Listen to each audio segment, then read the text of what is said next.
नामांकन के आखिरी दिन सामने आया महाराष्ट्र के दोनों गठबंधन में सीटों का बंटवारा, लेकिन कुछ सीटों पर अभी भी स्थिति साफ नहीं।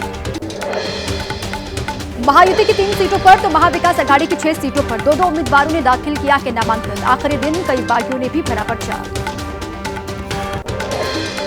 मुंबई में महाविकास आघाड़ी के नेताओं की आज बैठक, प्रत्याशियों की बगावत को लेकर भी होगी चर्चा, फ्रेंडली फाइट को लेकर भी मंथन। महायुति के नेताओं की आज बड़ी बैठक हो सकती है। सीएम शिंदे के आवास पर यह मीटिंग हो सकती है। फ्रेंडली फाइट और चुनाव प्रचार को लेकर चर्चा संभव। नवाब मलिक को एनसीपी ने बनाया प्रत्याशी, बीजेपी के विरोध के बाद निर्दलीय भर दिया था पर्चा, बाद में अजित गुट ने दिया टिकट। नवाब मलिक को लेकर सीएम शिंदे पर आदित्य ठाकरे का निशाना, कहा शिंदे से किया जाना चाहिए सवाल। उन्होंने कहा था कि ऐसे लोगों के साथ वो नहीं बैठे। नवाब मलिक पर बोले शिवसेना यूबीटी नेता आदित्य ठाकरे, नवाब मलिक का रिश्ता दाऊद से है, फिर भी उन्हें महायुति चुनाव लड़ाने जा रही है। नवाब मलिक को एनसीपी से टिकट मिलने से बीजेपी नाराज है। आशीष शेलार ने कहा दाऊद इब्राहिम से जुड़े हुए लोगों का प्रचार नहीं करेगी भारतीय जनता पार्टी। माहिम सीट पर शिवसेना के उम्मीदवार सदा सरवणकर ने नामांकन पर्चा भरा, पीछे हटने के लिए बन रहा था दबाव। सीट पर राज ठाकरे के बेटे अमित ठाकरे लड़ रहे हैं चुनाव। टिकट कटने पर रो पड़े। पालघर सीट से विधायक श्रीनिवास सुसाइड की बात करने लगे, मोबाइल बंद करते हुए गायब हो गए, तलाश में जुटी पुलिस। शिंदे और बीजेपी पर आदित्य ठाकरे ने आरोप लगाया, दोनों मुंबई को लूटने का कर रहे हैं काम, तोड़ने की कोशिश कर रहे हैं मुंबई की ताकत। आदित्य ठाकरे का आरोप, महाराष्ट्र के बेरोजगार नौजवानों के साथ बीजेपी सरकार ने गलत किया है, गुजरात ले गए सारे प्रोजेक्ट। राजस्थान की झुंझुनू सीट पर उपचुनाव, निर्दलीय उम्मीदवार राजेंद्र गुढ़ा ने विवादित बयान दिया, सियासी माहौल गरमाया। झारखंड चुनाव के लिए कांग्रेस के स्टार प्रचारकों की लिस्ट जारी, लिस्ट में सोनिया गांधी, मल्लिकार्जुन खड़गे, राहुल और प्रियंका के नाम शामिल। झारखंड में बोले बीजेपी के नेता हिमंता बिस्वा शर्मा, हमारी सरकार किसान को देती है एमएसपी, वहीं झारखंड सरकार धान भी नहीं खरीद रही है। भाई के लिए गुर्जर समाज के बीच पहुंचे मंत्री डॉक्टर किरोड़ीलाल मीणा, कहा मेरी गलती की सजा भाई को मत दो, बीजेपी से चुनाव लड़ रहे हैं जगमोहन। दिल्ली विधानसभा चुनाव से पहले कांग्रेस को बड़ा झटका, चौधरी जुबैर अहमद ने ज्वाइन की आम आदमी पार्टी, सीलमपुर से लड़ सकते हैं चुनाव। चुनाव आयोग ने खारिज किया हरियाणा चुनाव में गड़बड़ी का कांग्रेस पार्टी का आरोप, कहा बार बार बेबुनियाद आरोप लगाना बंद करे कांग्रेस पार्टी। चुनाव आयोग ने पिछले 1 साल के 5 मामलों का जिक्र करते हुए कांग्रेस को नसीहत दी, आरोप लगाने में सावधानी बरतें। केंद्रीय पेट्रोलियम मंत्री हरदीप सिंह पुरी ने कहा 5 रुपए तक कम हो जाएंगे पेट्रोल डीजल के दाम, दूर दराज के इलाकों में घट जाएंगी कीमतें। देश और दुनिया से जुड़ी कुछ और बड़ी खबरें आपको दिखाते हैं फटाफट अंदाज।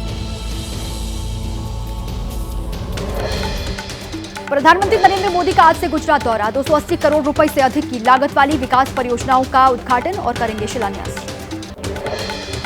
सीमा पार के आतंकी शिविरों में मौजूद हैं 50 से ज्यादा आतंकी, सेना के वरिष्ठ अधिकारी ने कहा घुसपैठ की फिराक में आतंकी, लेकिन उनके मंसूबे होंगे नाकाम।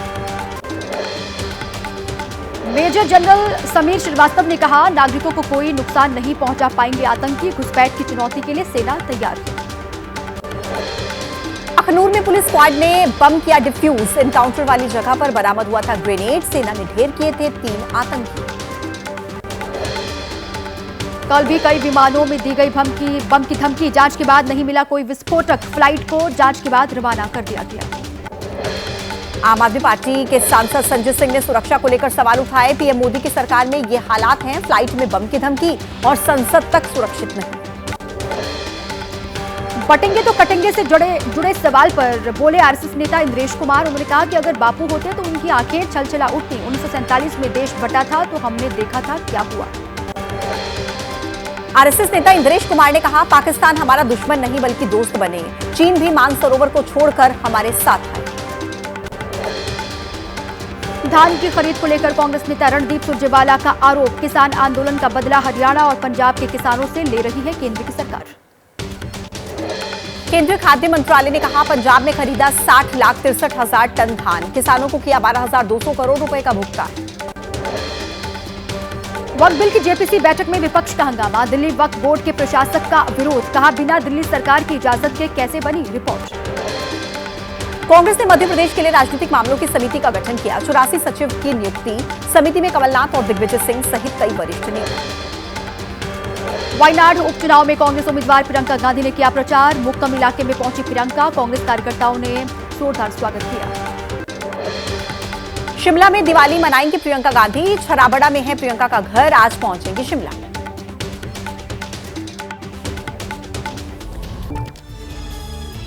तो कल दिवाली का त्योहार है और उससे पहले क्या अपडेट मिल रहे हैं त्योहार को लेकर, आइए आपको दिखाते हैं फटाफट अंदाज में। रतलाम के महालक्ष्मी मंदिर में धन की विशेष पूजा, नोटों से सजावट वहां पर की गई। धनतेरस की विशेष पूजा में लगा भक्तों का तांता।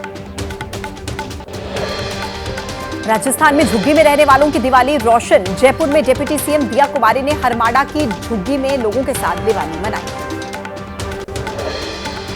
दीपावली से पहले दिल्ली एनसीआर की हवा दूषित। हाईवे से लेकर अंदरूनी सड़कें जाम से पटी दिखाई दी। आगे और बढ़ सकती है समस्या। दिवाली से पहले दिल्ली पर ट्रैफिक जाम की मार, जगह जगह पर दिखा भीषण जाम। कई जगहों पर घंटों तक फंसे रहे लोग। एनसीआर के व्यस्त इलाकों में रेंगता दिखा ट्रैफिक। शहर के अंदरूनी हिस्सों में बेहाल स्थिति दिखाई दी। घंटों जाम में जूझते हुए लोगों की गाड़ियां नजर आई। धनतेरस में खरीदारी करने के लिए उमड़े लोग। शिमला में सराफा की दुकानों पर भीड़ दिखाई दी। कई दुकानदारों ने दिए खास ऑफर।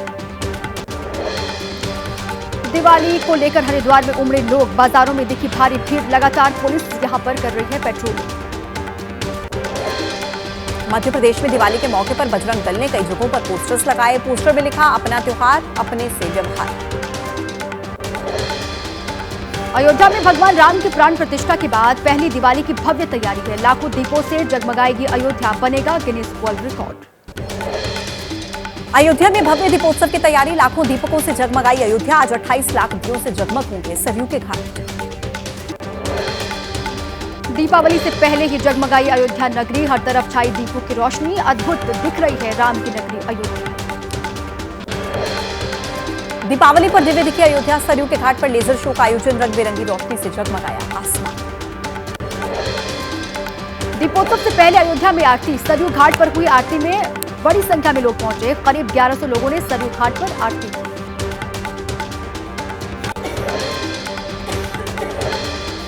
दिवाली पर और भव्य दिखा श्री राम जन्मभूमि तीर्थ क्षेत्र। तीर्थ क्षेत्र के गेट पर फूलों से सजावट की गई है। भव्य रोशनी के इंतजाम किए गए। अयोध्या के रामकथा पार्क में भव्य प्रदर्शनी। उत्तर प्रदेश ललित कला अकादमी का आयोजन। रामायण को दर्शाते हुए कई आर्ट वर्क प्रदर्शित किए। अयोध्या का 8वां दीपोत्सव बेहद खास। लाखों दीपकों से रोशन होंगे सरयू घाट। 1100 पुरोहित एक साथ करेंगे सरयू आरती।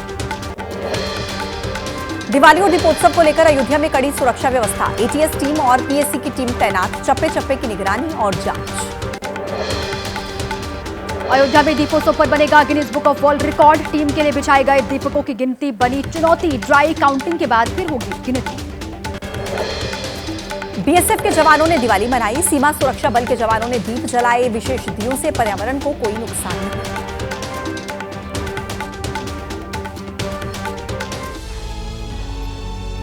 और चलिए, दिवाली नजदीक है और इसके साथ साथ प्रदूषण का लेवल भी लगातार बढ़ रहा है। क्या अपडेट है, आइए आपको दिखाएं।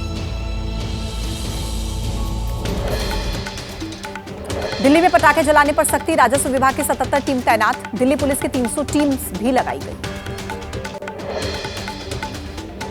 दिल्ली एनसीआर में वायु प्रदूषण से हाल बेहाल। गाजियाबाद में खुलेआम बिक रहे हैं पटाखे। दिख रहा है पटाखों का गोदाम। दिल्ली एनसीआर में पटाखों पर पूरी तरह से बैन। ज्यादातर गाजियाबाद के फरूख नगर से हो रही है पटाखों की सप्लाई। कई जगहों पर बिकते दिखे पटाखे। पटाखा बैन पर बाबा धीरेन्द्र शास्त्री ने कहा कि होली दिवाली पर ज्ञान दिया जाता है, लेकिन 1 जनवरी को हैप्पी न्यू ईयर आते ही पटाखे फोड़े जाते हैं। पटाखों पर बैन पर बोले बीजेपी सांसद दिनेश शर्मा, अभी तो बैन लगाएंगे लेकिन 1 जनवरी को यह बैन हट जाएगा। दिल्ली में छठ पूजा को लेकर घाट पर तैयारी। दिल्ली कांग्रेस के अध्यक्ष देवेंद्र यादव ने यमुना घाट का निरीक्षण किया। कहा कि केंद्र और राज्य कोई वादा पूरा नहीं कर पाए। पंजाब के जिला फिरोजपुर के गांव में किसान ने पराली में आग लगा दी। बुझाती नजर आई पुलिस ने अभी तक करीब 200 मामले दर्ज किए। छठ और दिवाली को लेकर रेलवे ने भी इंतजाम किया। आज से चल रही हैं 164 स्पेशल ट्रेन। 7000 अतिरिक्त फेरे लगाएंगी विशेष ट्रेन।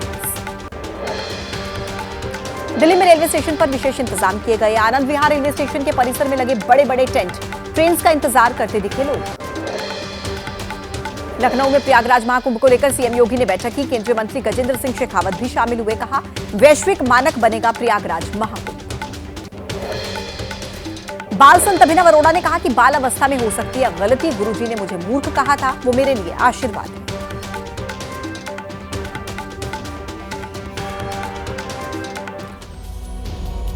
चलिए आगे बढ़ते हैं, देश से जुड़े अपडेट आपको दिखाते हैं फटाफट अंदाज।